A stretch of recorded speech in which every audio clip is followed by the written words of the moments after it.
Bonjour, j'espère que vous allez bien. Aujourd'hui, je vais essayer de vous expliquer en détail qu'est-ce qu'un complément circonstanciel. Ensuite, on va découvrir tout ensemble qu'est-ce qu'un complément circonstanciel de lieu.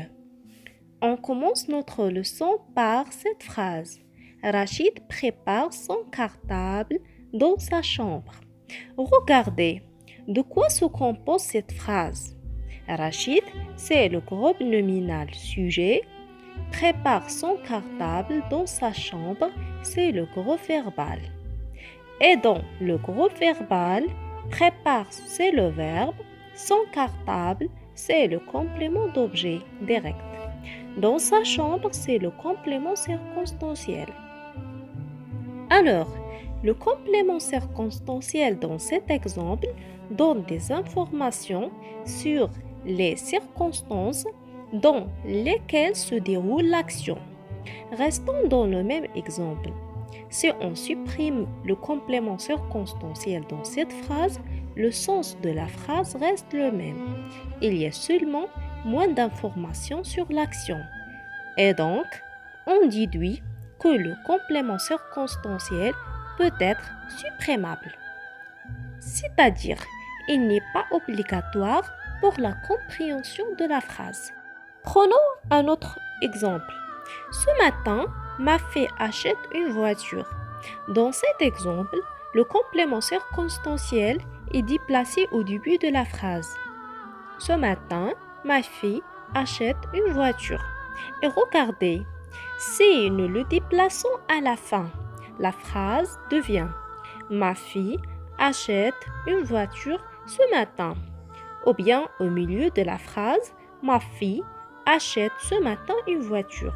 La question qui se pose, est-ce que le déplacement de complément circonstanciel apporte des changements sur le sens de la phrase?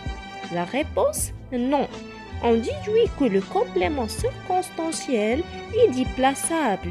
Cela veut dire que nous pouvons le déplacer sans qu'elle perde son sens.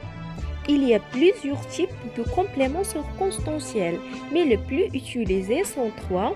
Le complément circonstanciel du lieu, appelé CCL, le complément circonstanciel du temps, appelé CCT, et le complément circonstanciel de manière, appelé CCM. Nous allons d'abord voir le complément circonstanciel du lieu. Pour savoir ce que c'est le complément circonstanciel du lieu, prenez cet exemple.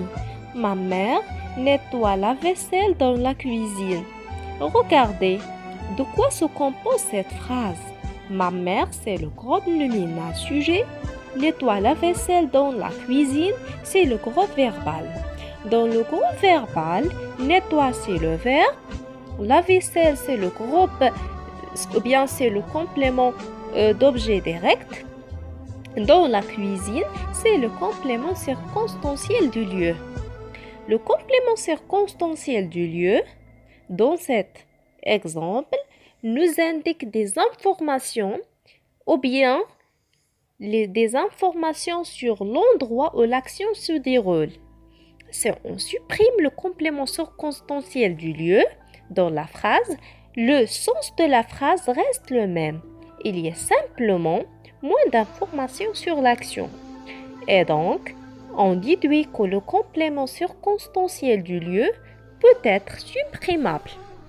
C'est-à-dire, il n'est pas obligatoire pour la compréhension de la phrase. Pour identifier le complément circonstanciel du lieu dans la phrase, il suffit seulement de poser la question où. Prenez un exemple. Il est parti avec son père au cinéma. Pour trouver le complément circonstanciel du lieu dans cette phrase, il suffit de poser la question où. Il est parti où? La réponse, au cinéma. Au cinéma, c'est le complément circonstanciel de lieu, car il donne des informations sur l'endroit où se déroule l'action. Le complément circonstanciel peut prendre plusieurs formes, à savoir le groupe nominal, l'adverbe, un pronom relatif. Voilà le premier exemple. Mon crayon est sur la table. La question qui s'oppose. Mon crayon est sur où? La réponse sur la table. Le complément circonstanciel du lieu dans cet exemple est un groupe nominal. Le deuxième exemple. Aujourd'hui, nous mangeons dehors.